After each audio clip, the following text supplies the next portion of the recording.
नमस्कार, शनि समेत चक्र न्यूज में आपका स्वागत है। मैं हूं आपके साथ अंकिता। चलिए बढ़ते हैं खबर की ओर। कांग्रेस कमेटी की महिला विंग की राष्ट्रीय अध्यक्ष अलका लांबा अखिल भारतीय सोमवार को इंदौर प्रेस क्लब में प्रेस से मिलिए कार्यक्रम में शामिल हुई, जहां उन्होंने केंद्र सरकार और आयोग चुनाव पर तीखे आरोप लगाए हैं। लांबा ने कहा कि देश के प्रधानमंत्री और केंद्र सरकार चोरी के रास्ते अपना रहे हैं। चुनाव आयोग जैसी संवैधानिक संस्था सत्ता के आगे झुक गई है। एक वोट का अधिकार छीना जा रहा है और फर्जी वोट के सहारे लोकतंत्र को कमजोर किया जा रहा है। प्रेस से मिलिए कार्यक्रम में लांबा ने दावा किया कि हरियाणा में 25 लाख फर्जी वोट मिले, लेकिन चुनाव आयोग ने विपक्ष की शिकायतों पर कार्रवाई नहीं की। अलका ने आरोप लगाया कि विपक्ष के द्वारा बार बार मांग करने पर भी चुनाव आयोग ने वोटर लिस्ट उपलब्ध नहीं करवाई। हमने 8-9 महीने लगाकर हरियाणा की वोटर लिस्ट खंगाली और पाया कि लाखों फर्जी वोट जुड़े हैं। चुनाव कांग्रेस और बीजेपी के बीच 22,000 वोट से तय हुआ। ये लोकतंत्र की सीधी लूट है। वहीं महिला सुरक्षा पर अलका लांबा ने केंद्र और राज्यों की भाजपा सरकारों को कटघरे में खड़ा किया है। उन्होंने कहा कि बेटी बचाओ का नारा देने वाले नेताओं के राज्य सबसे असुरक्षित है। उन्नाव, बिल्किस बानो, ब्रजभूषण शरद सिंह से जुड़े मामलों में भाजपा सरकार और एजेंसियां अपराधियों को बचाती नजर आई हैं। उन्होंने सुप्रीम कोर्ट के कई फैसलों का हवाला देते हुए कहा कि अदालतों ने बार बार सरकारों को फटकार लगाई है। लांबा ने कहा कि देश भर में महिला कांग्रेस ने चोरी के खिलाफ और ईवीएम, SIR प्रणाली और फर्जी वोटर लिस्ट को लेकर आंदोलन किए, लेकिन सरकार और चुनाव आयोग ने सुनवाई नहीं की। उन्होंने दावा किया कि भाजपा सरकारें अपराध रोकने में असफल है, इसलिए अपराधियों में कोई डर नहीं है। मध्य प्रदेश में नाबालिग से गैंगरेप की ताजा घटना का जिक्र करते हुए उन्होंने कहा कि गिरफ्तारी बताकर सरकार अपनी पीठ थपथपाती है, लेकिन अपराध रोकने में नाकाम है। अंत में अलका लांबा ने कहा कि आज जरूरत है कि राजनीतिक दलों से ऊपर उठकर संविधान और लोकतंत्र की रक्षा की जाए, वरना आने वाली पीढ़ियों को इसका खामियाजा भुगतना पड़ेगा।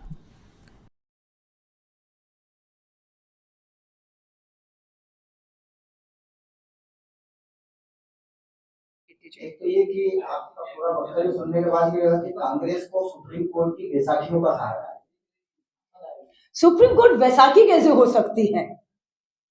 नहीं, आप हमें कहते हैं अच्छा चुनाव आयोग नहीं सुन रहा, अदालत चले जाओ। अदालत हमारी बैसाखी होगी? संवैधानिक संस्था है। अगर अन्याय होगा, न्याय के लिए अदालत ही जाएंगे।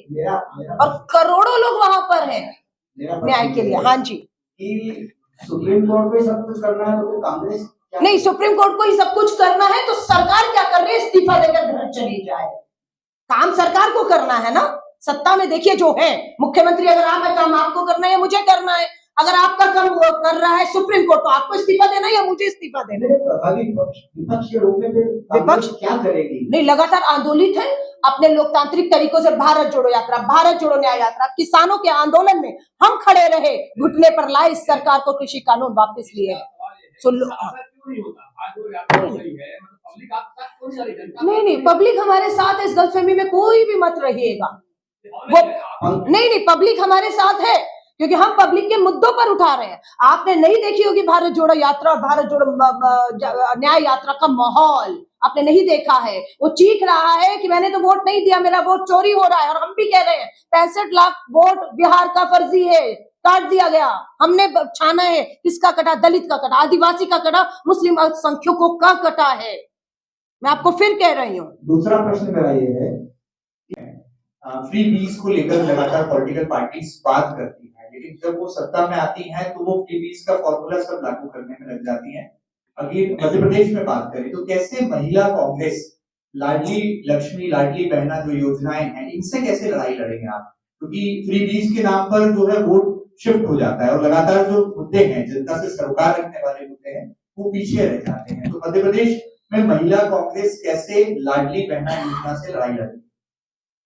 देखिए, मैं आपसे बिल्कुल सहमत हूँ। अभी ताजा उदाहरण बिहार का चुनाव है। मैं राहुल गांधी जी के साथ जो है वोटर अधिकार यात्रा में रही और एक तरफा माहौल था। हमारी पूरी कोशिश थी कि वोट चोरी हम रोक पाएंगे, लेकिन काफी हद तक लगा कि माहौल बदल चुका है। लेकिन एकदम से पता लगा कि प्रधानमंत्री जी ने फैसला किया है कि 1 करोड़ महिलाओं के खाते में 10-10 हजार रुपया डालेंगे, और वो भी कब डालेंगे? जब वो वोट करने जा रही होंगी, वोट कर रही होंगी, वोट करके आ रही होंगी।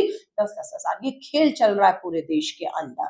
और वो महिला गरीब है, मजदूर है, दलित है, आदिवासी है, उसको जरूरत है, उसका वोट खरीदा जा रहा है। अगर नहीं खरीद पा रहे तो उसका वोट चोरी किया जा रहा है। ये चुनौती है कांग्रेस के सामने और मुझे फिर लगता है कि कांग्रेस से ज्यादा बड़ी चुनौती आज देश के लोकतंत्र के सामने खड़ी है कि ऐसे चलेंगी सरकारें। और फ्री बीज की अगर आप बात करेंगे, मैं फिर कहूंगी, फ्री बी है कि आप बहुत धनवान हैं, आप एक फैक्ट्री चला रहे हैं, वहां पर मुझे पता 500 आदमी हैं, मैं आपको खुश करूंगी तो आप 500 वोट मेरी जेब में ले आएंगे, तो मैं आपको खुश कर रही हूं, वो होगा फ्री बी। ये फ्री बी नहीं है जहां पर हम अपनी बेटियों को हम फ्री बस की, तेलंगाना कर्नाटका अपनी सरकार की बात कर रही हूँ, फ्री बस यात्रा है कि हमारी बेटियों को पढ़ने जाना है तो रोको मत, उन्हें पढ़ने जाने दो, फ्री बस में जाएंगी आएंगी। उन्हें नौकरी जाना है, वो नौकरी पे आ जा सके, उन पर आर्थिक बोझ कम करने का प्रयास कांग्रेस की सरकारें अपने राज्यों में कर रही हैं।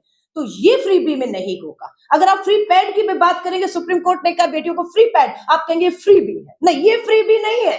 आपको फ्री बी में और इसमें अंतर को साफ समझना होगा। जो हमारी बहनें नहीं समझ पा रही, वो एक के बाद एक धोखा खा रही हैं और रो रही हैं 5 साल के लिए। लेकिन मैं फिर कह रही हूं, उनके पास सत्ता है, धन है, बल है, सरकार है, मशीनरी है और वो खेल पा रहे हैं और लोग बहुत परेशान और त्रस्त हैं और हम फिर भी उनकी लड़ाई को लड़ रहे हैं।